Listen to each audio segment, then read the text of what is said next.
A new learning opportunity recently opened its doors in Alston, a collaborative between Harvard University, the local community, and the city. The Ed Portal on Western Avenue has space for everything from performance to job skills and collaborative learning. To tell us more are two guests from Harvard, the Associate Vice President of Public Affairs and Communications, Kevin Casey, and the Director of Community Programming, Maile Takahashi. Thank you very much for being with us. Pleasure to be here. I want to start with Kevin. Give us the history of how this came to be. Well, you know, Harvard's had a long engagement in the Alston community with our business school and athletics and other programming there. When we began to think about building our wider campus there, the Alston Science Site and others, we were engaged in the community on what would be the things the community would like to expect in their interactions with Harvard. And what emerged from that was an initial venue called an Ed Portal, where things like mentoring from Harvard undergraduates with community children was the marquee kind of program. What we learned from the community was they wanted to find a place where they could meet with Harvard, where what Harvard delivers would be something that the community would receive, and that what Harvard wants, the community would deliver to Harvard as well, a kind of mutual benefit there. This new Ed Portal emerges from our more recent campus development planning, and it really has taken that concept and gone full scale, and we've brought it to scale in areas like arts and entertainment with a new space for gallery exhibits for art, a new studio to produce streamlined online education, a brand new venue in order to provide stage and full acoustical, with full acoustical technologies for performance and for live plays and other things that the community may develop and that they may develop together with Harvard. So it's a full service venue built upon the interactions between students and now including faculty and others that we're really excited about. Well, the Ed Portal, in a way, was already in operation before this building became available. So talk about some of the things that have been going on, some of the partnerships. Up to this point? Yes. So when we launched, like Kevin said, it was really focused on mentoring. So we brought in neighborhood kids and Harvard undergrads and matched them up, and they focused on initially science and math mentoring. Over the past few years, we've expanded it to include public speaking, writing, to do some of the arts mentoring, and that's been a very exciting expansion. At the same time, we're doing some programs in the public schools themselves. So what we're hoping and right now we're bringing that together in this new space. So we've had some ongoing programs in the public schools, but here will now be the place where we can both bring the community into the Ed Portal to do programs like mentoring, like art and Harvard Acts for Alston, but also where we can develop programming to take out into the schools. And so that is now also happening, and we're focused on a lot of the Alston-Brighton public schools right now. What's the difference between what you get from a science mentor and what you would otherwise have if you just had some kind of a science course in a school? In a school. It's a good question. Our focus has always been on enrichment. So when a student comes in, and we have kids come in as young as first grade through 12th grade, and they come in the door, they meet with a Harvard undergraduate, and they start to talk about what is interesting to that student. And that student then, our undergrads, then go and work with some of our curriculum developers to figure out what's an appropriate level of science or writing or math or whatever the interesting thing is, to engage that student to go beyond what they might be receiving in school. So it's, for the little kids, we have science clubs, so they can work together. 3 or 4 first graders can come together and work with a mentor and work on a project. And maybe it's learning out how Alka-Seltzer rockets, get sent off. Stuff you can't do in school, but you can explore properties of science, physics, math, engineering. We just did a program with an after-school program where they came and focused on engineering. They had to build cars, and they had to race them, and they had to figure out velocity and how heavy they were. And it's just a way to go a little deeper into some topics that you might not be able to do in school. Well, another thing that you don't get is that kind of interaction between an excited young undergraduate who actually, what we have found, is as excited by the interactions as the children in the neighborhood. And over the course of 4 or 5 years, we've had over 400 children from the neighborhood participate, most of them for more than a single semester. And we've had over 100 Harvard undergraduates, a large majority of them from multiple semesters. Some have gone every semester they've been at Harvard.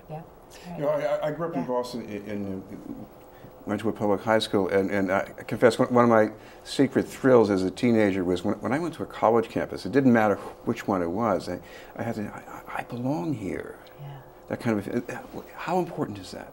We think it's exceptionally important, and so do the communities that we're in, both in Cambridge and Boston. And in fact, we're actually building another program to scale that's going to be housed in this facility, which we call currently Project Teach. But right now, we're trying to engage all of the 7th graders in the various schools in our footprint of impact and bring them on campus to experience classrooms, to interact with students and professors, to get that feeling that you had, that this is a place they could envision themselves being, not simply for Harvard, but that they can consider themselves to be a part of a campus environment.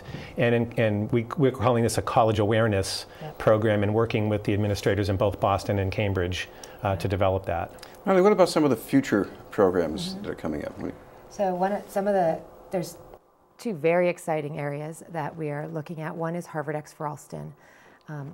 Harvard X has existed in partnership with edX and has done a lot of online courses, and our interest is trying to figure out how do you make, and what it's showing right now, people who participate in Harvard X or edX or the online course world are people who are already educated, who already have degrees, who already know how to access the online sort of riches of the online world. So what we're trying to do is figure out what that on-ramp looks like. How do you bring people to access all of that knowledge and information online, but do it in a way that makes sense for people. So there are people in all communities, definitely in our communities, who don't even know how to turn on a computer. So we got to start somewhere. So we're going to have ways to sit down and just do basic computer literacy. That'll be a start. We're going to be offering some 101. What does it mean to take a course online? How do you sign up for one? How do you navigate the sites? And have some hands-on instruction on how to do that for people, particularly for those who are, it's intimidating to get online. We also have Wi-Fi in our site, so some people don't have Wi-Fi access, so they can come there, borrow one of our laptops, sit down, and check out Harvard X for all, Harvard X courses. We're also trying to bring the human touch a little bit closer. So there are all these courses offered by Harvard professors. What we have done is identify a few of those for this semester, and we'll keep doing this as we explore more, and ask these faculty members, and we have a lineup, I think, of 3 right now coming in, to speak. One of them is Science and Cooking. It's a hot class at Harvard. We've asked the faculty member to come out, give a lecture, engage on what the topic is, give an overview, kind of do the teaser for what that course is. We'll help people enroll, and then we'll follow that up with a lab course in the space so people can really see what it means to do science and cooking and make that exciting course material really tangible for people in the neighborhood. And so that's a really exciting opportunity. We haven't been able to offer that before, and the new facility allows us to do that kind of work.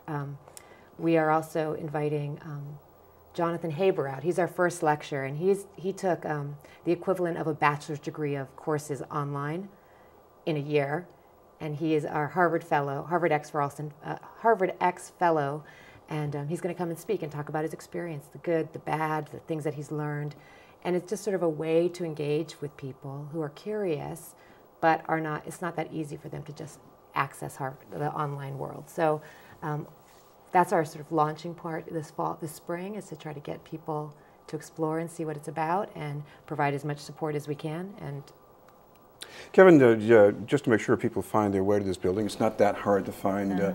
Tell us where it is, what it looks like, and how this really looks like a portal. Well, it's at the corner of North Harvard Street and Western Avenue in Alston. It's called Barry's Corner. I remember. Right now, there's a large project across the street called Continuum that is being developed, and it'll be recognizable. It's directly across the street from there. It's near the neighborhood. It's nestled in next to a beautiful pottery studio, which is a public amenity that Harvard has provided as well. It's a Harvard Inn public studio with amazing artistry being conducted there, and the public is really engaged in that program. The other half of that building, 12,000 plus square feet, is this new education portal that as you enter from the street, you'll see an art exhibit gallery to the right, the iStudio that Maile was just mentioning to the left with all of its computers and technology. And then as you flow through, you'll go through a 130-person room auditorium with stage and full lighting and acoustics, and then through another glass door you'll see a science lab fully outfitted for the community that's working there, and then the next door would be a fully operable arts laboratory. Across the aisle from that are 5 little areas of privacy for the mentors to meet with small groups or individual students one-on-one. All of this is set up so that it can actually be going on at the same time, and acoustically a performance in the auditorium would not impinge on the privacy of the students being mentored. So we're really excited about it. We also want to mention that it's not simply, though we are intently interested in our neighbors in Allston and Brighton, there is a lot of programming here that's open to the broader community. And so if folks want to go to edportal.harvard.edu, they can find these online education opportunities and interact with Harvard faculty and talk to the teaching assistants and others about basically where the virtual meets the human touch there. And that's a work in progress for us. And I think that it's part of the philosophy of what this space is it's not set in stone today. When we were interacting in the community, this whole plan emerged over 43 meetings we had with the local community in public venues. And we determined that there were things that Harvard itself was investing in going forward, and online education was one of the cutting edge things that Harvard was taking a stake in. And we thought, there's a connection here to the community that we can be doing something very real that's not being done anyplace else. The faculty advisor that we have for this entire operation, his name is Rob Liu, happens to also be the faculty director of Harvard X, which is our Harvard online education program. He's actually the philosopher behind, he's not a trained philosopher, he's a biologist, but he's been a force behind this, and that's been an important component in marrying these interests. Yeah. And finally, the website, if people want information? I believe it's edportal.harvard.edu. That's right. Thank you both very much. Kevin Casey and Maile Takahashi Thank you. from Harvard.